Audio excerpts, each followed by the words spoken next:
Buenas noches.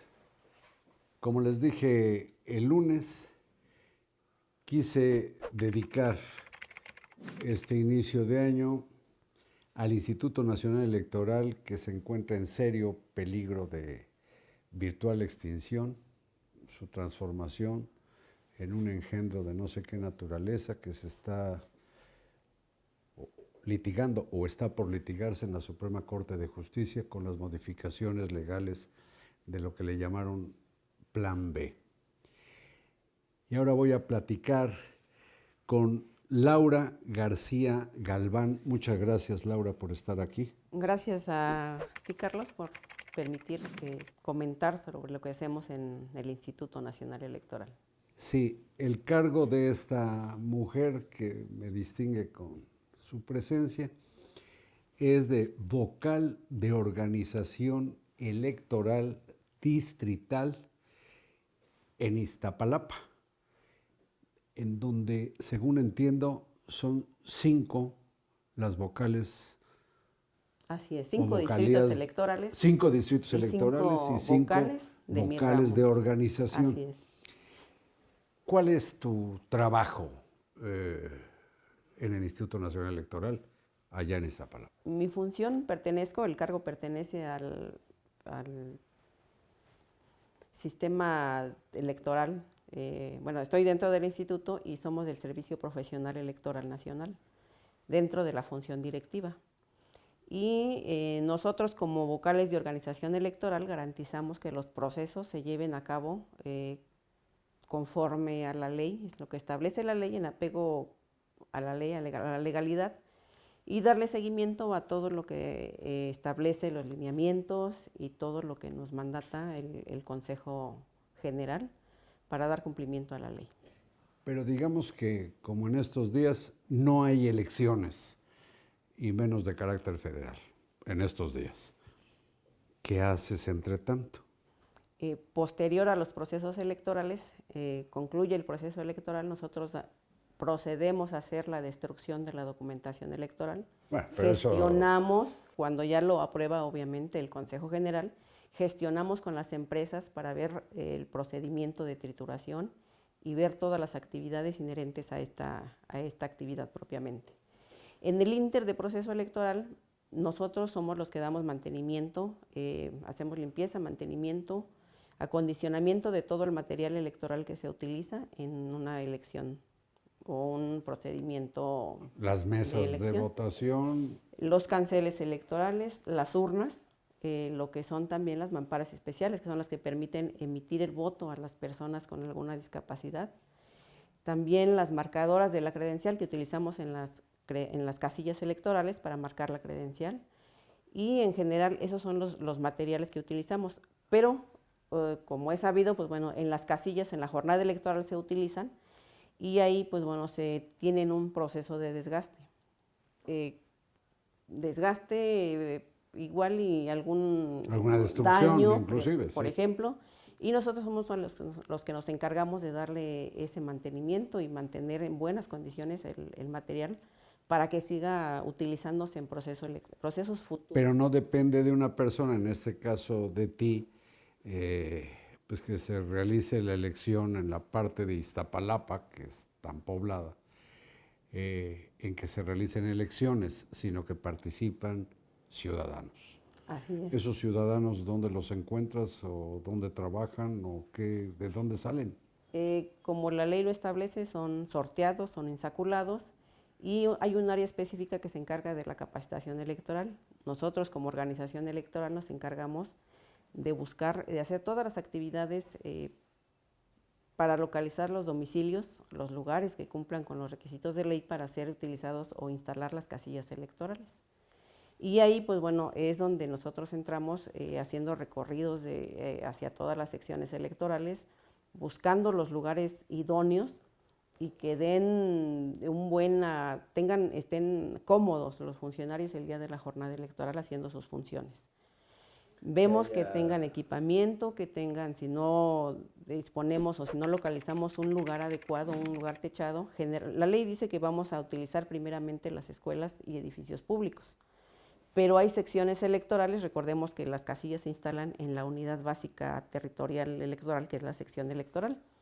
Y de ahí, pues bueno, vemos, dependiendo de cuántas casillas instalemos en las secciones, pues de ahí buscamos algún domicilio alterno para que se instalen las casillas que fuera necesario conforme al procedimiento legal.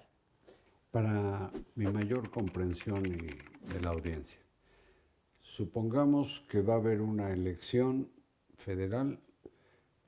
¿Qué ocurre en la demarcación a tu cargo como vocal de organización?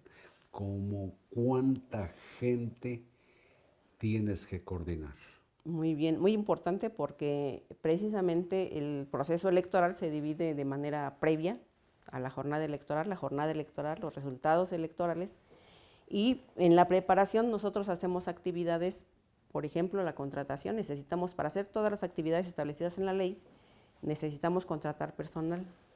Y el personal contratamos, por ejemplo, en el último proceso electoral 2021, en el caso del Distrito 19 contratamos 22 supervisores electorales y 131 capacitadores asistentes electorales que hacen las funciones de tanto de capacitación como de asistencia electoral. Como 150 personas, alrededor de ellos, a las que hay que pagar.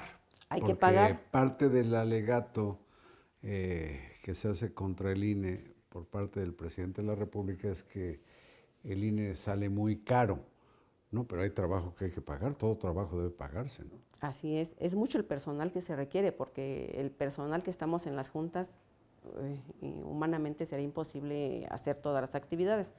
Entonces necesitamos personal de apoyo, que son personal contratado. No puede ser por vía del voluntarismo. No, hacemos una convocatoria, el instituto emite una convocatoria en el mes de octubre aproximadamente, en el año previo de la elección. Nosotros hacemos trabajo en campo de hacer difusión de la convocatoria para llamar a la ciudadanía y se establecen determinados requisitos. Si cumplen con ellos, pues bueno, se hace un examen de conocimientos previo, se hace una entrevista a todos los aspirantes que acuden, los candidatos, y ahí participamos los vocales de la Junta Distrital, los 5 vocales, y también los consejeros electorales. Es parte de las actividades que hace también el Consejo Distrital. Es parte de las actividades que parecen soslayadas en lo que es la difusión de los asuntos del Instituto Nacional Electoral, que de prosperar estas modificaciones pues va a quedar despedazado. En el caso de tu vocalía, ¿cuál es el destino que se te depara a ti y a las personas que trabajan contigo? Pues sería, en el mejor de los casos, una fusión del cargo. ¿Con qué? Con el vocal o con la vocalía de capacitación electoral. De estas dos figuras hacer una sola, pero bueno, son muchísimas las actividades que hace un vocal de capacitación, al igual que un vocal de organización. Posteriormente comentaba, bueno, ya contratamos a los capacitadores, pero no acude nada más el personal que necesitamos, sino acude gran cantidad, atiende la convocatoria de ciudadanía. Y pues bueno, aproximadamente llevamos un periodo de 2 meses simplemente en hacer esta actividad de contratación del personal. A la par ya estamos iniciando el año y conforme a la ley, el 15 de enero ya tenemos que salir las juntas distritales a hacer recorridos a las secciones para empezar a hacer las actividades en materia de organización electoral, específicamente de ubicación de casillas. Pero de prosperar esta legislación, ¿quién haría ese trabajo? Una sola persona por junta distrital, pero haciendo todas las actividades de ambas vocalías. Se duplica la actividad, no hay esperanza de que se les duplique la paga, pero además físicamente no parece posible. No, porque bueno, siempre que inicia el proceso electoral, en época no electoral estamos cumpliendo un horario relativamente menor.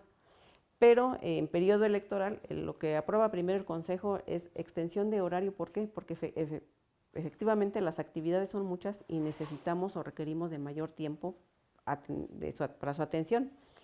Inclusive nos marcan, por ejemplo, nos dicen, la salida de actividades laborales en año electoral va a ser a las 6 de la tarde, 7 de la tarde.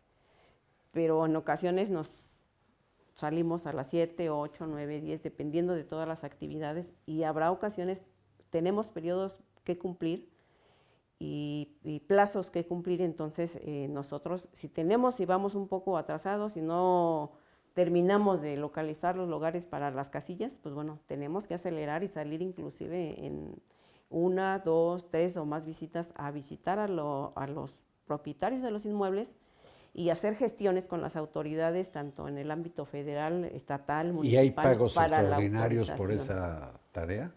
Pues tenemos, está establecido en la ley, pero es un pago correspondiente a un mes de salario que nosotros tenemos normalmente. Entonces, pues bueno, sí, el desgaste es mucho y sí hay actividades que no podrían hacerse de manera Eso una dicen sola los persona. consejeros del Consejo General del INE, que es prácticamente imposible mantener un proceso electoral de la manera como ha venido, supongo, perfeccionándose a lo largo de 30 años, pues de institucionalizarse, de aprobarse por la Corte estos cambios a la legislación. ¿Estás de acuerdo? Completamente, no sería posible. El personal que se tiene apenas es suficiente para atender las actividades que tenemos encomendadas por mandato constitucional. Pues ahí está, para quien no le quiera leer, no le quiera creer al consejero presidente Lorenzo Córdoba o a otros consejeros.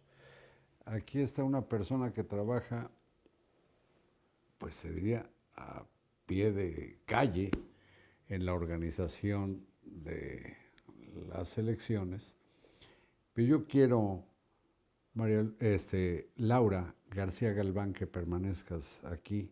El tiempo de este asalto a la razón está agotándose, porque vamos a ver en detalle lo que es solamente, cosa que yo no me imagino, qué bueno que nunca he sido insaculado para efectos electorales, la tarea de instalar las casillas. ¿Aguantas aquí? Claro que sí. Muchas gracias a ustedes y hasta mañana.